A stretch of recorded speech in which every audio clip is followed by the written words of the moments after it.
Un jour, on a décidé de se revoir. Tu m'as regardé et je ne pouvais imaginer ce que tu ressentais. Je savais une chose, c'est que entre nous, il y avait une sorte de distance. Mais une chose était sûre, c'est que la peur de ne n'être jamais assez,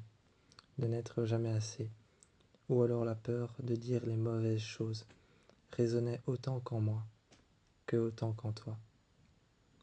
Nous avons été prendre un café, le soleil frappait sur mes cheveux, et je t'ai regardé.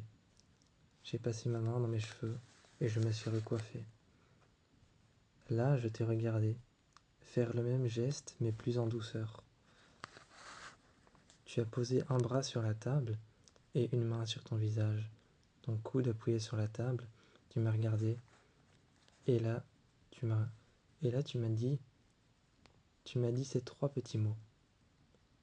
Qu'est-ce que je peux faire pour toi?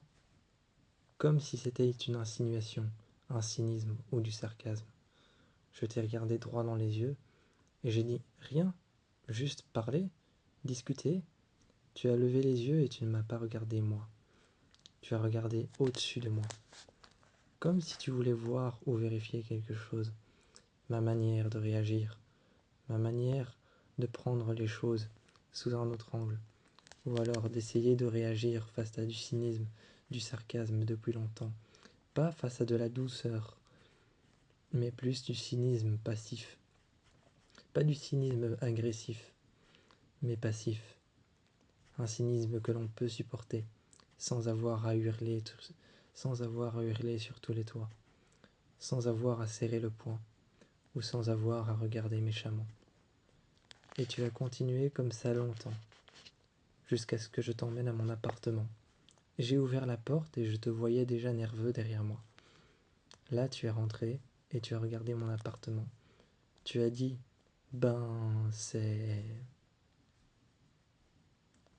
Et tu t'es arrêté une minute et tu as dit, cosy, c'est cosy, c'est agréable. Je savais que certains de tes mots étaient simplement des mots réfléchis et calculés. Des mots que tu posais comme ça sur la table, simplement pour me faire plaisir.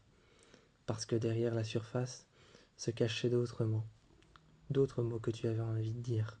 Mais pour redémarrer une amitié comme la nôtre avant, telle qu'on la voulait, telle qu'on voulait la recommencer, il fallait que tu réfléchisses à tes mots. Et moi, il fallait que je réfléchisse à mes actions. Je n'étais moi-même pas sûr que ce soit une bonne idée. Je n'étais moi-même pas sûr que ce soit une bonne idée de t'emmener ici. Et pourtant, je t'ai emmené ici. Bien plus longtemps que je ne pensais te garder. Et bien plus longtemps que je t'ai gardé à une terrasse en buvant un café. On s'est retrouvés dans le salon et on a parlé, on a discuté. Je voyais qu'à la bibliothèque, dans mon salon, tu ne m'écoutais pas réellement. Tu regardais plus le titre des livres, regardais plus par la grande fenêtre que tu ne me regardais moi. Mais tu m'écoutais quand même. Il y avait de temps en temps un petit regard jeté sur moi, et de temps en temps, tu te reprenais. Comme si tu te disais à toi-même, allez, je l'écoute, et j'essaye de savoir ce qu'il veut me dire. À ce moment-là, je t'ai regardé, et je me suis dit, allez, toi aussi réfléchis bien à tes mots. Qu'est-ce que tu peux lui dire, Chris? Et j'y ai réfléchi. Dans ma tête, c'était comme s'il y avait plein de personnes au bord d'une table, réfléchissant à écrire, réfléchissant à un mot, réfléchissant à ce que je pouvais dire, à une réaction. Et puis finalement, j'ai essayé de supprimer ces personnes au bord de la table que j'imaginais réfléchir pour moi. Et je me suis dit, allez, vas-y, dis quelque chose. Et tout bêtement, j'ai sorti un « Sinon ça va toi ?» Et je pense que c'était par rapport à ta manière de ne pas me regarder ou ta manière de me regarder. Je me suis senti bête, je me suis senti con. Et tu m'as regardé et tu as dit « Oui, oui, ça va. Enfin, si on peut dire. » Et là, ton regard a été jeté vers l'intérieur. Ceci on peut dire, je ne sais pas ce que ça voulait dire. Je ne savais pas comment l'interpréter. Je me suis levé et j'ai dit « Viens 2 minutes ». Tu t'es levé et je t'ai emmené à la baie vitrée. J'ai dit « Regarde cette baie vitrée. C'est celle où on se rejoignait quand on était jeune. Un appartement en face qui était le même que le mien avec la même baie vitrée noire. » Tu m'as regardé et tu as dit « Oui, mais maintenant nous sommes plus jeunes. » Et tu t'es assis contre la table. J'avais compris que tu n'avais pas encore tourné la page telle que moi j'essayais de le faire. Je suis venu à côté de toi et j'ai dit « Qu'est-ce qui se passe ?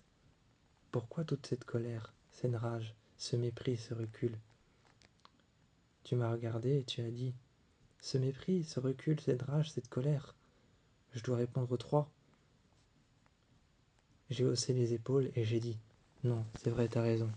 C'est complètement stupide. » À cet instant, je savais que cette distance ne disparaîtrait jamais.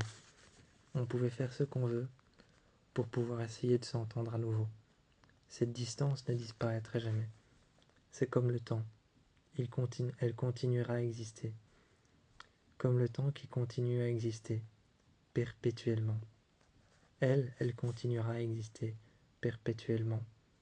Et d'ailleurs, cette distance se fera de plus en plus intense, autant qui passe, et plus on vieillira, plus on s'éloignera, ou plus on essaiera de tout reconstruire, plus cette distance prendra de l'ampleur entre notre relation.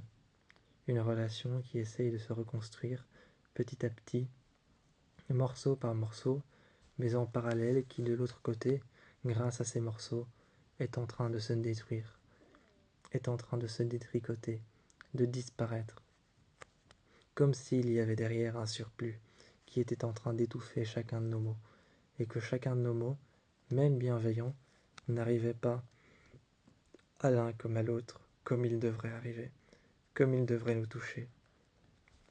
Certains mots devraient nous toucher profondément, nous être tellement reconnaissants qu'on aurait déjà réparé les choses depuis longtemps.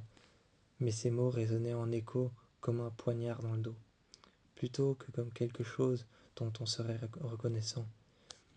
Et comme ça résonnait comme un poignard dans le dos, nous ne réparons rien.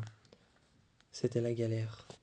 Et on avait l'impression chaque fois que l'un allait parler, comme l'autre quand il allait parler, on avait l'impression qu'on devait se quitter immédiatement, avant de finir par se crier dessus, ou avant de finir par se mépriser totalement, et de se regarder comme un ennemi l'un comme l'autre. C'est quelque chose qui ne disparaît pas, c'est une cicatrice profonde. On est sorti, on a pris un taxi, on a essayé tous les cafés de la ville, on a essayé tous les endroits de la ville auxquels on se rendait quand on était jeune. Mais malgré ça, rien ne nous réparait. Rien. Ça ne faisait qu'empirer les choses.